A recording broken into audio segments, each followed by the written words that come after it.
Hello, welcome. We've got lovely scenery today, and you should be able to hear some kids playing in the background. So that should make for some nice ambience in the background. Excuse any screaming; they are having a lot of fun, so you might hear some screaming, but they're okay. They're having fun at school.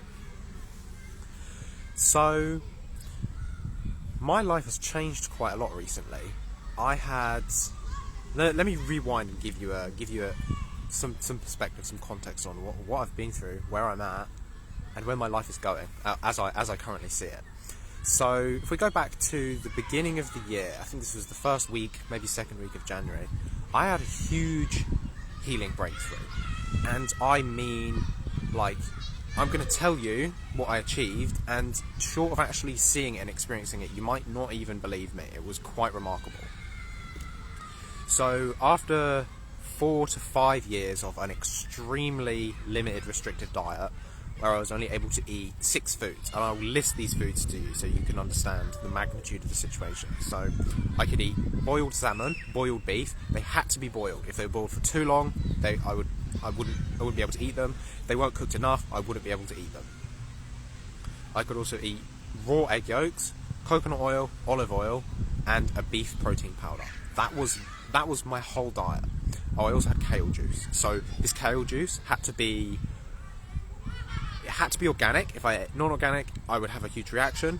So we had this really arduous, unbearable procedure where we had to filter it multiple times through 2 or 3 sieves and then 4 cheesecloths. So this was an absolutely absurd process that we had to go through, and I had to do this every 1 or 2 days.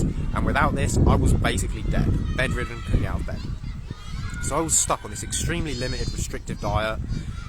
I was managing a lot of my symptoms. I was able to function fairly well. I was working out again. I was feeling better.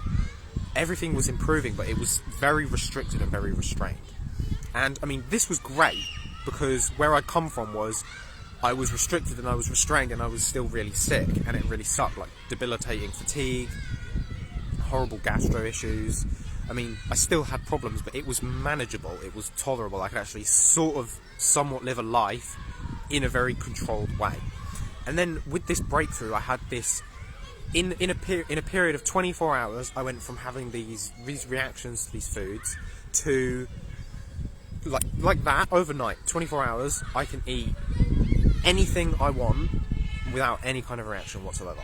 So there was a small adjustment period of, I would say, 4 or 5 days, maybe a week, where I couldn't tolerate some things, because going from no fibre in my diet, as I said, going from no fibre in my diet to I can eat whatever I want, you would expect that even if a healthy person went from a low amount of fibre to a high amount of fibre, you'd get some GI upset. So I was intolerant a little bit to nuts and seeds.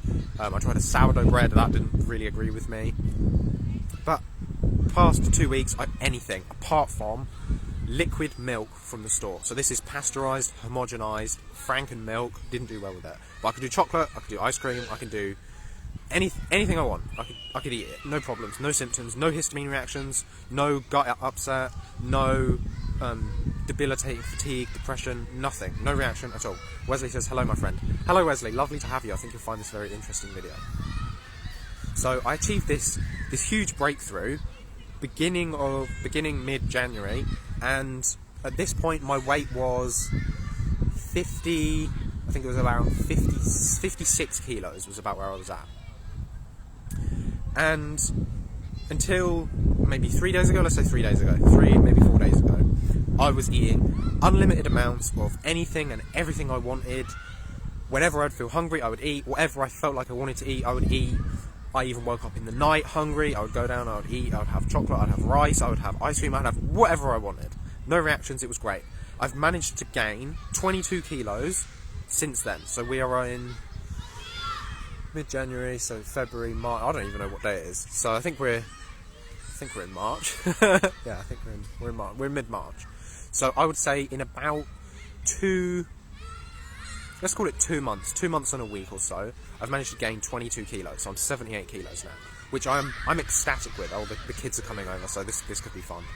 So I'm ecstatic about that. My weight is exactly where I want it to be. I'm I'm the healthiest that I've ever been. However, I've come to a point where I've realised that I'm not eating the way that I actually would like to eat moving forward. For me, food is pleasurable, it's enjoyable, but we also do kind of live in a society now where we have access to unlimited amounts of everything we can possibly desire all of the time, and it's literally just like open your phone, get an app, order delivery to your house, you've got it. We've got a supermarket across the street, we can go and get chocolate, we can get ice cream, we can get pizza, we can get anything we want, anytime we want, whenever. It's just unlimited, and this, I believe you should be able to have anything you want unlimited without restriction. So there's lots of kids coming, but the foods that we have access to now aren't what we would have had access to in nature, and I believe that the body is self-healing, self-regulating. I believe that your body regulates your appetite. It knows how to... There's a little kid looking at me. It knows how to regulate your appetite. It knows how to help you understand what it is that you want to eat. But this is only if you're eating real foods in a real context of a real diet. And I think that the society that we have now gives us a very distorted picture on what our ancestral diet should be, and how our body struggles to adapt to this. We've got overabundance of sugar and refined carbs everywhere. We've got access to them whenever we want. We have different levels of stress, so we have different types of lighting. We've got... Your circadian rhythm can be out of balance. You can be up till... You can stay up all night if you want. You can be completely nocturnal, and you can live in society. Like, that's possible. That wouldn't have been possible to our ancestors. It just wouldn't fit. It wouldn't fit with nature. It wouldn't be possible. We wouldn't be able to survive like that. So, I've realised that while I do believe my body's intelligent, just allowing it to have whatever it desires without limitation is not actually realistic, and it's not actually what I want, because my goals are to have the highest levels of physical performance. So I want to be optimal body weight, I want to have the optimal ratio of muscle to fat, I want to be literally like, imagine like in like a metaphorically, the perfect human, right? I want to have my body that serves me the best way possible, so that it's strong, it's resilient, it's able to survive and thrive and be versatile in any environment. It's flexible, it's durable, it's resilient. Resiliency is really what I'm after. And I've realised that I'm not building resiliency with the diet that I currently have. I am building, and this is affecting, it's less about how this is affecting my physical health. My physical health is pretty great, even though I'm eating whatever I want. It's more about how it's affecting my mental health, my productivity, and my drive. So I feel like having some level of, I would even call it like basic discipline over your diet. So not just indulging in whatever it is that you want whenever you want, provides some structure for the rest of your life as well. So as I've been able to have whatever I want whenever I want, it's really actually demotivated me a lot from my purpose and my passion and like what it is that I actually want to do and achieve in my life.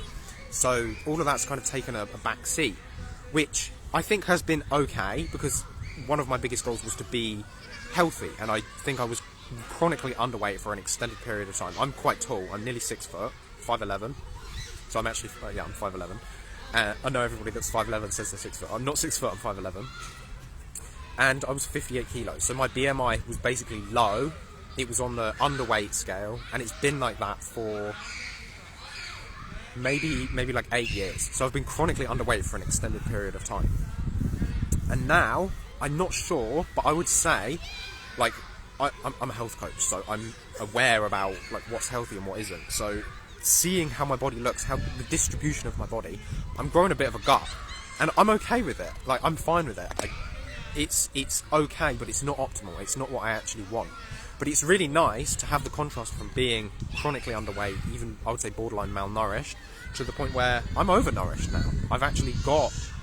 I've got more than I need. I've reached like a caloric surplus, and I have been eating like 4,000 to 5,000 calories a day of carbs without an eating window. It's like get up, eat, snack through the day, every meal, all the way up to like literally go to bed, even eating chocolate ice cream in bed. So it's like, I've had this this feast period, and it's been great. It's replenished me, it's restored me. I'm ready to move on for the next chapter. But this was a really difficult... The thing that I was really struggling with here, the thing that made this really difficult was... Before this, in essence, I had an eating disorder called ARFID. So ARFID is Avoidant Restrictive Food Intake Disorder. It's an eating disorder where you avoid food for fear of negative consequence. And in my case, the negative consequence was the physical reactions that I would have. So I would avoid foods because I didn't like how they made me feel afterwards. But the reason that these foods made me feel so bad is I had made, in my mind, I believed they were unsafe, and that if I had these foods, I would actually restrict myself more in ways that were actually harmful to me, so my body didn't want me to do that. So working through that, I've got a video about this. I'm working on it. I think I want to post it. It's pretty private. It's like a huge personal breakthrough. It's actually very personal, but I think it will be very helpful to have this out, because I think it will help a lot of other people that may have this problem and not actually realise it. Because I was completely disidentified with eating disorders. I'd had many people suggest it, and I'm like, no, I actually want to eat food. My body reacts to them. And this, to me, so ARFID is a very new diagnosis. It's only just been added into the new version of the DSM-5, which is the way that mental health disorders are categorised. And I think this is a specific subtype of ARFID that so this isn't a diagnosis, but this is what I would call it. I would call it somatic ARFID. So this is where the ARFID, the symptoms of the eating disorder manifest in a physical reaction of the body. So this is not happening in your mind at all. It's completely unconscious. It's not like I don't want to eat food because I'm going to get fat, or I don't want to eat food because I don't like the way that it tastes. So this is the classic ARFID picture, is avoiding foods because you don't like the way that it tastes, you don't like the texture in your mouth. But I was fine with that. Like, I like texture, I like crispy, I like crunchy, I like nuts and seeds, I like all this stuff. But I was avoiding because eating these foods would make me physically sick. Like, I would get debilitating fatigue, I would get horrible depression, I would get insane levels of gut symptoms, bloating, gas, severe constipation. If I would eat these foods, it would give me diarrhea because my body's like so upset by these things. So this was completely somatic in its expression. It was purely physical. I'm going to get this video sorted. I've got it downloaded. I just need to edit it a little bit and maybe bleep some bits out for privacy issues. But I'm going to upload this soon, and you'll be able to see it. And it basically, after this breakthrough that I had, I could basically eat anything I want, unlimited amounts, no reactions. It was absolutely fantastic. So 22 kilos up in 2 months and a week, and I'm at a point now where I'm recalibrating my goals.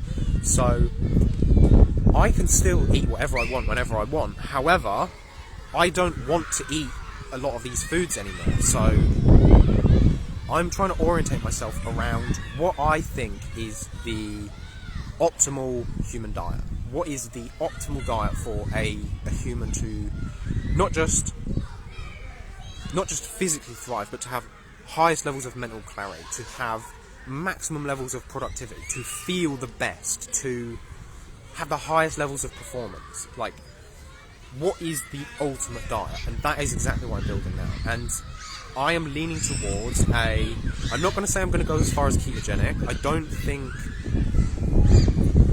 think that's what's optimal for me, because I want to be performing at quite a highly athletic level. So I think some carbs will be helpful for me. So I'm going for a low carb approach. So this is basically looking like no refined carbohydrates, so that and no starches at all. So this is even like rice, potatoes. Wesley, good question, Wesley. So Wesley says, are you saying that your symptoms were self-made? So this is really interesting, because it's not that I was doing it consciously. It's not like I was doing it consciously, but my body believed that these foods were unsafe. My body had connected these foods to danger. So whenever I was exposed to these foods, my body would mount some seemingly disproportionate response to the food, and it would cause, in essence, like you could imagine, like the most severe, extreme fight or flight reaction you would ever experience. So my body didn't care about like my immune system. It just was like super high heart rate, adrenaline, restless, unbearable, feel like I'm in like terrible danger. And this was more physical than like cognitive. I had no real cognitive awareness of this, and this is why it was so difficult to understand, because on one side I'm like, my body is smart, my body is self-healing. Why would my body ask me to eat a food that I know would be damaging for me? But it's like, my body's smart, why is it doing this? And I came to the realization that I've got another video about this, so I go into it more in detail, and as I said, I'm also going to post this video of me actually. So as I was going through this breakthrough, Joanna actually recorded me on her phone.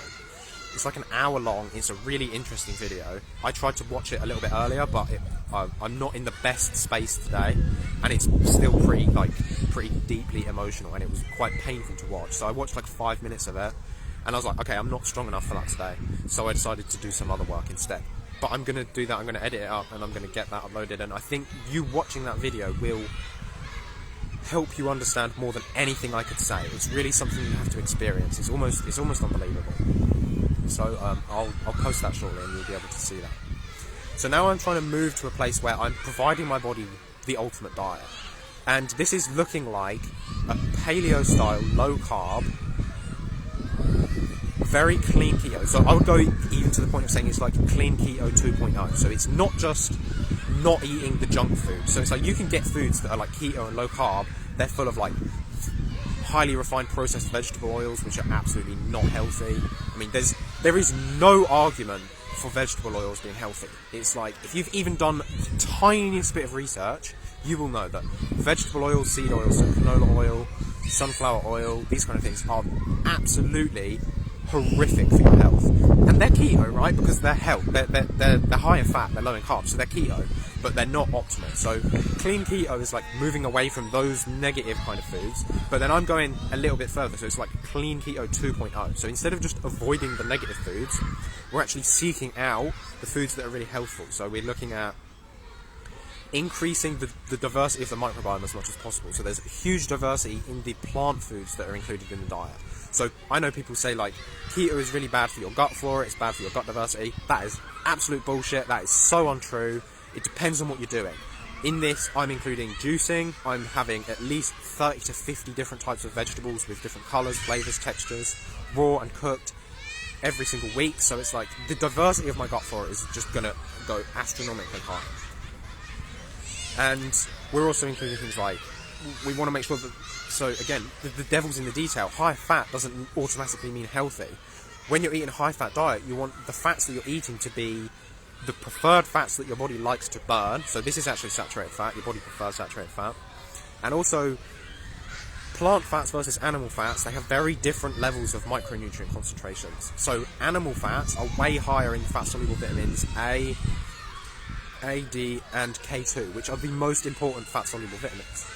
So I think olive oil and coconut oil are fantastic, and they're healthy, and they're great, and I mean, I eat them all the time, every day, but they're not the most healthful fats. The most healthful fats are the butter, the tallow, the egg yolks, because they have the nutrient density, they have the fat-soluble vitamins, they are optimal, so there's more of a preference on that. So it's taking it to the next level. It's broths, it's fermented foods, it's organ meats, it's taking all of the benefits from, so it's basically like a low carb version of the GAPS diet, in a way. That's what I believe is the ultimate diet for humans. And I'm sure this is going to evolve as I go through this, as I experience this. But I have literally put like a decade of my life into research around health, nutrition, fitness, how the body works, micronutrients, macronutrients. Like, I have such a wide perspective on everything that's happening and how the body functions. It's like, if anyone comes to me and says that there's a diet that makes more sense than a clean keto 2.0 leaning towards GAPS style diet, it's like, I just really don't think you've actually put the time into the research. It's like, I have tried to disprove every single diet. I've done the gaps. I've done vegan, vegetarian. I've done macrobiotic. I've looked through. If there's a diet, I have researched it to death. I have done so much on trying to understand all of this, because this is what I thought was going to help me figure out how to heal. It actually didn't help me heal. The healing was more of a mental, emotional, spiritual journey, which is great. I've done that now, but coming back to diet, all of that info that I've gathered, I can still use. And I can now see that a GAPS style, low carb, paleolithic sort of diet is exactly where I want to go, and that's exactly where I'm moving to. I'm on day 3 or day 4 of adaptation, so I'm starting to feel okay again from the carb withdrawals, from withdrawing from the junk food, and I'm starting to feel good again. I can work out, I'm feeling optimistic, I'm feeling motivated, I'm still not 100% there. I'm still a bit fragile, but it's an adaptation process. Wesley says carnivore is the only diet that makes me feel decent. I would say, Wesley, and I know I've spoken to you before, I would say there's probably a level of this problem that I was describing that I had earlier with going on with you. When I see people that lean towards the carnivore diet or heavily restrictive diets, like down to 5 or 6 foods, I will be honest and say I don't think it's a physiological problem. It's normally more of a mental, emotional, spiritual problem. And I say that again out of a decade of research, because I really wanted my problem to be a physiological problem, and it wasn't. I mean, it was. You can't just ignore that. You can't just pretend your physiology doesn't make any sense. You have to work on addressing your microbiome dysbiosis. You have to work on mineral and vitamin status in your body. You have to make sure you're getting sunlight. You have to do all of the basics. Like, that's just setting a foundation for recovery. But I really think that there's a higher level to if it gets to that point where you're really so restrictive, there's almost always some kind of mental, emotional, and spiritual component to the illness. And having experienced like a huge healing breakthrough and all of that to just disappear overnight, well, I say overnight, I worked on it for 5 years, but I had sort of this like orgasm experience of having all of the healing sort of manifest all at the same time. It really opened my eyes and helped me see. But now I've got the ability to eat whatever I want, and I've had so much flexibility, I've now decided it's time to regain control and pursue what it is that's actually meaningful to me, which isn't just living a life of gluttony and sloth and like overindulgence. It's actually, I want to make a difference in the world. I want to master my body. I want to become physically powerful, resilient. I want to be able to go anywhere and do anything and be able to like absolutely dominate, just be completely empowered whatever the situation is. And having a diet of M&Ms and pizza and ice cream isn't the fuel that you use to build that kind of body. You look at athletes, you look at MMA fighters, like they don't do that, and they don't do that for a reason. And it's really, now that I've reached a body weight that I'm really happy with, I'm ready to make a transition, to change something. Andre says, can you get on 4,000 calories without eating carbs? I actually used to eat about 3,500 calories just from fat previously, even before I had my breakthrough, and I stayed exactly the same weight. This is one reason that calories are a really bad measurement of what's happening, because first of all, your body changes how it uses a calorie based on your metabolism, based on your environmental circumstances. Just because you're eating calories doesn't mean you're digesting them, doesn't mean you're absorbing them, doesn't mean that they're actually useful in your body. And if you're actually looking to gain weight or to gain fat, carbs, anytime you eat carbs, it raises insulin. Insulin is a signaling molecule that tells your body to package the food that you've eaten. It tells it to package it up and store it as fat. So if you're not consistently spiking your insulin, your body's not really getting any signaling hormones that are telling you to package the food that you're eating into fat and store it. It actually just gets burnt as fuel. So right now, I'm probably losing weight because I'm not spiking my insulin all the time because I'm eating low carb. I'm still probably eating between 3,000 and 4,000 calories a day, and just because my appetite's that hungry, but I would not be surprised if I'm actually losing weight. So you can get 4,000 calories without eating carbs, but it depends on what you're trying to do. If you're trying to have like higher levels of athletic performance, increased mental clarity, then yeah, eat 4,000 calories and you'll feel good, but you're probably not going to gain weight. And this is why the ketogenic diet is such a common like weight loss diet, because when you're not spiking insulin all the time, it's actually quite hard to gain weight.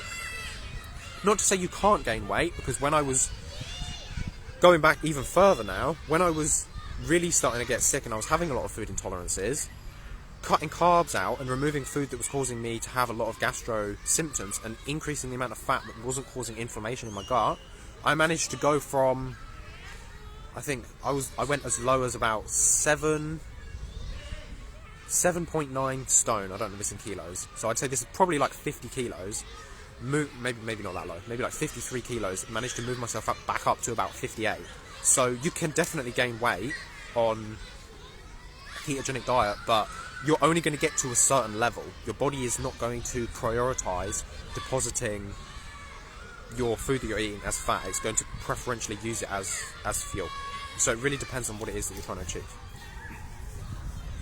So this is all of my content generally follows what it is I'm experiencing in my life. So I want to give you a little bit of direction about what I'm doing now in my work and how my work is going to change based on these reflections that I've just talked to you about today. So first of all, I am launching a podcast very shortly. It's called the Holistic Healing Collective Podcast, and we also have a support group on Facebook. If you haven't joined that yet, I would strongly suggest you do so. Just type Holistic Healing Collective Podcast and support group. I have already interviewed, and we have these interviews lined up. We're just getting them released.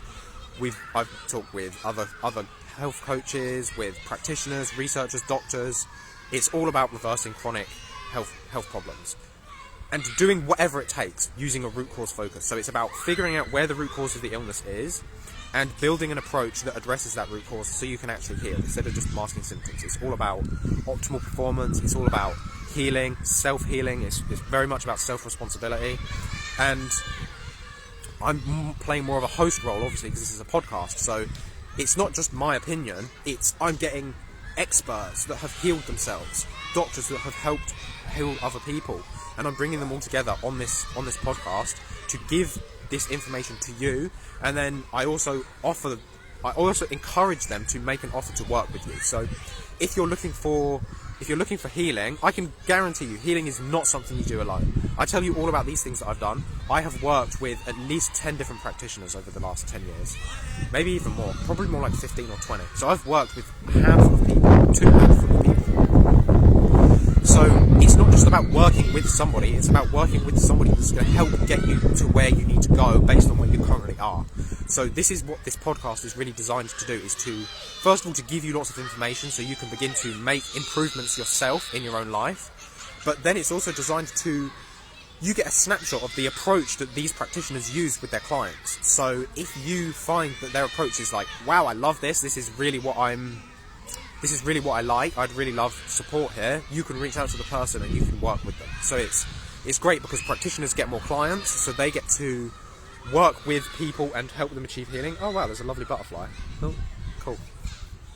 And they get to impart all of their information to my audience and make the offer to work with them, which I actually really like, because it's so difficult healing when you don't know who to connect with to get to the next step. And this gives you a really good opportunity to see what this person is like, what they have to offer, and whether their approach is something that's going to fit you based on where you are on your journey moving forward. So that's going to be really awesome. We're going on Spotify, we're going on Anchor, we're going on the Apple Music one. We've got the support group that's going to be on the YouTube channel as well, so there's going to be a video of it. It is fantastic. I've already done some of the interviews already. It's brilliant. If you are a health practitioner, a doctor, a healer, a coach, a yoga teacher, you do plant medicine, you do anything to do with healing at all, and you would like to be featured in teacher class, please reach out to me. I would love to have you on, interview you. You can impart your your knowledge to my audience, and you can offer to work with them as well. So it serves everyone. It's a great all-round. So a lot of my work is going to that. I'm also looking at launching a product. So I'm thinking something like the Paleo Project. It's going to be a 30-day challenge for up to 30 people to get you moving in the direction of this diet that I just spoke about now. So it's like clean keto, not so far as keto. So it's clean, low carb 2.0. It's not just about like weight loss, which is where low carb diets and keto diets get most of their attention. It's about finding optimal performance, extreme levels of mental clarity, like physical performance, so you can work out in the gym, so you can have high athletic performance. But it's also about enabling the body to function the way that it's designed to. So it's about stabling hormones, it's about healing adrenal fatigue, it's about optimizing your gut microbiome and increasing diversity in the microflora in your gut. It's about like raising testosterone, it's about improving the skin health, it's about improving the liver function, it's about all of these things, and they all tie in very nicely into this diet. And this is why this diet works so well, and that's why I'm building this program, because I'm doing it myself. So it's not just me trying to like tell you something, trying to sell you something. I am just doing it myself, and I'm encouraging you to join me on the journey and walk you through the same process, because it can be difficult to navigate a diet like this in our modern world when there's carbs everywhere and you want to go out to eat and you want to drink alcohol. But there's ways you can navigate this, and it doesn't have to be unnecessarily restrictive. All those kids are really having a lot of fun. You can use cheat days. We're going to talk about carbohydrate refeeding. We're going to talk about so much different stuff. So if you're interested in that, just let me know, or just keep an eye out. I'm sure I'm going to be posting more about that very shortly. So that's everything for me today. Stay strong, keep moving in the right direction. You are guided, you are supported. If you need any help from me, just reach out and send me a message. Something that I think is really important to tell anybody at any stage in their life is you do not move backwards. Even if you're having a flare-up, even if your life's a bit bad right now, even if you're having a hiccup, your life is linear. Sometimes you have bumps, right? Sometimes you go up and down, but you never go backwards. You're never going back. So even if you feel like you're in a hard time right now, you're still moving in the right direction. Just keep going, keep learning, keep exploring new things, keep trying. Something that I find really helpful is keep taking more responsibility. The more responsibility that you take, the faster your progress is going to be. And it's really hard to take responsibility because it means you really have to put in the work, but I find responsibility and positive ownership to be one of, if not the most powerful tools for healing from anything and moving in the right direction in your life to achieve whatever it is that you want to achieve. If it's like me, you want to achieve optimal physical performance and health, you want to have an awesome career, you want to really touch the world and make a huge difference in other people's lives, or even if it's just something simple like you just want to be shredded, you want to be really fit, you want to have an iron gut, whatever it is, if you take a lot of responsibility, you will see the results. So that's everything from me today. I will catch you very shortly. I'm hoping to do a lot more work. I'm feeling very empowered and in my masculine energy, and I have a lot to offer and a lot to deliver, so stay tuned because this content's going to be really awesome. Let me know if you're interested in the challenge, and I'll see you soon. Bye bye.